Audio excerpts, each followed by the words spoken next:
Bismillahirrahmanirrahim. Assalamualaikum warahmatullahi wabarakatuh.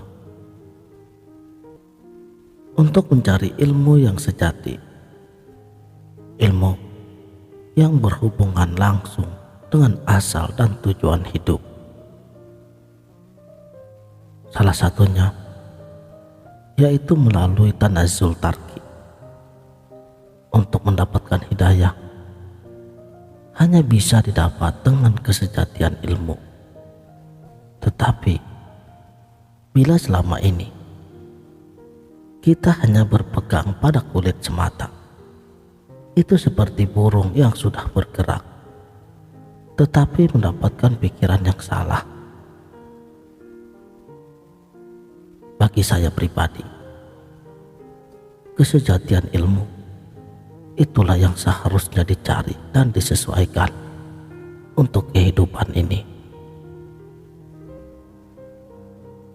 Tapi sayangnya, kebanyakan manusia jika sudah sampai pada janjinya, maka hatinya menjadi khawatir, wataknya selalu was-was, senantiasa dirinya takut dengan kegagalan. Padahal kita berada pada alam di bawah kolong langit, di atas hamparan bumi, dan semua isi di dalamnya hanyalah ciptaan yang esa. Tidak ada keraguan di dalamnya. Lahir dan batin harus bulat, mantap berpegang pada tekad yang membuat kita paham akan diri kita sendiri. Pertama, tahu akan datangnya ajal. Untuk itu, tahu jalan kemuliaannya. Yang kedua, tahu dari mana asal adanya diri kita ini, yang berasal dari tidak ada, dan kehendaknya pasti terjadi. Dan kejadian itu sendiri menjadi misal. Wujud mustahil pertandanya sebagai cermin yang bersih, merata ke seluruh alam semesta. Yang pasti zatnya kosong, tidak berupa apapun juga, tidak dapat dicium, diraba, apalagi dirasa. Ini kedudukannya pada zat mutlak. Saudaraku, jadi janganlah kita menyombongkan diri. Bersikaplah untuk menerima jika memang belum berhasil. Sebab semua itu kehendak Sang Maha Pencipta. Kita ini sebagai makhluk ciptaannya, adanya di dunia hanya satu repotnya, yaitu kita tidak berwenang untuk berkehendak.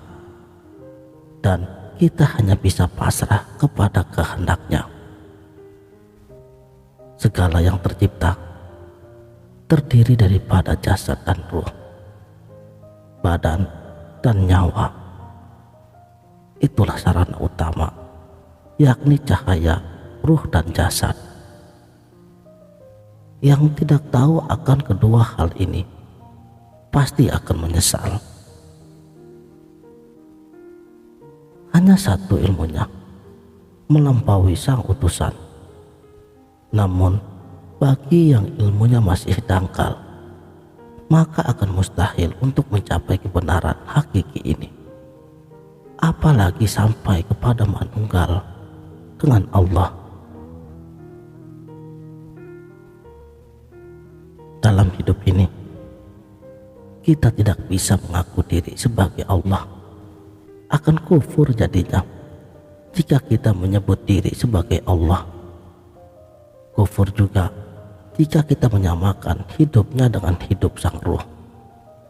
Karena ruh itu adalah diri rahasia Allah.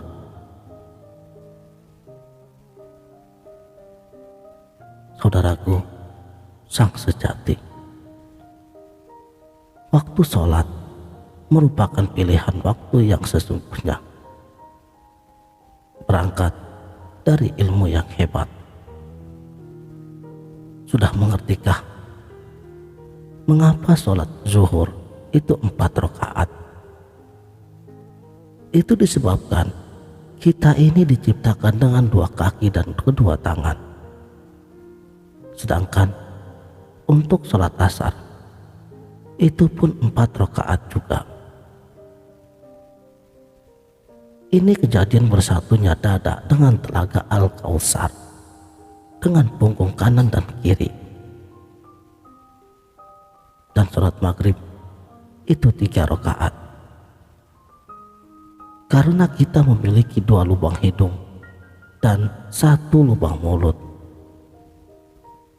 Sedangkan untuk sholat isya itu 4 rakaat. Karena adanya kedua telinga dan kedua mata kita. Adapun dengan sholat subuh itu 2 rakaat. Ini menjadi perlambang daripada kejadian badan dan ruh kehidupan. Sedangkan untuk sholat tarawih adalah sunnah muakkad yang tidak boleh ditinggalkan 2 rakaatnya bagi siapapun yang melakukannya. Dan ini menjadi perlambang tumbuhnya alis kanan dan alis kiri. Jadi kita perlu memahami dengan baik zat, sifat, asma dan af'al yang mana kedudukannya berada di dalam rasa. Zat maksudnya adalah bahwa diri kita dan apapun yang gemerlap di dunia ini tidak ada yang memiliki kecuali Tuhan yang maha tinggi, yang maha besar. Semuanya adalah milik Allah. Jangankan untuk yang seperti itu, untuk hidup kita sendiri saja kita pun tidak memilikinya. Hanya Allah yang maha hidup, yang maha tunggal.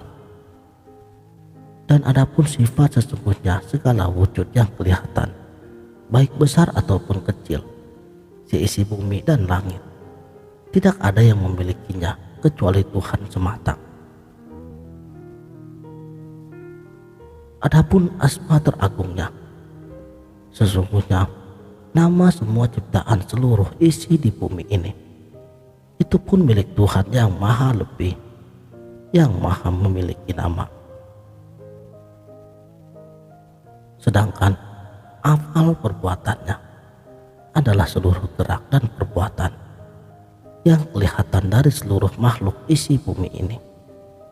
Itu pun tidak lain daripada perbuatan Allah yang maha tinggi. Sekianlah, mudah-mudahan video ini dapat bermanfaat. Wabillahi taufik wal hidayah. Wassalamualaikum warahmatullahi wabarakatuh.